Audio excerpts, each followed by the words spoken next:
Вербална расправија во ходниците на собранието помеѓу пратениците Димитар Апасиев од Левица и Петар Ристевски од ВМРО ДПМН. Ристевски му се налутил на председателот на Левица дека му ги објавуваат патните трошоци и почнал со навреда на лична основа, на што Апасиев бурно реагирал.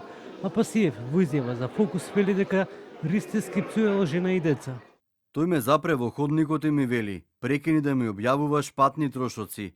Јас му викам: "Прекини да ми пцуеш жени и деца." Тој ми врати: "Не само што ќе ти пцујам, туку и ќе ти знатепам." Јас пробувам да деескалирам, а тој немаше што да врати и ме фати за врат. Јас пуштив телефони со филџанот во врат.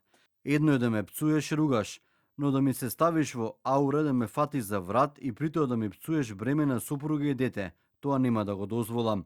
Следен пат, нога во глава ќе добија ако ми пцуеш жени и деца. Му реков ке те тепам и во пленарна.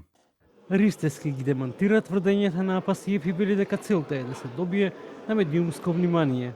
Од причина што се појавија спекулации за еден немил настан во собранието предизвикан од хистеричниот и нервен лидер на Левица Димче Апасиев, би сакал да појаснам дека наводите споменати во делот медиумите не се точни и не е прв пат хистеричниот лидер на Левица да глуми жртва и да провоцира конфликтност, физичка или вербална. Сакајќи на тој начин да привлече внимание, нам ни преостанува или да ги игнорираме неговите лудувања или да одговориме соодветно по принципот на Среќнанова 49. Причина за инцидентот е тоа што Левица објави дека Петар Ристевски земал најголеми патни трошоци околу 14.300 евра, со што многумина го нарекуваат рекордер по исплатени патни трошоци.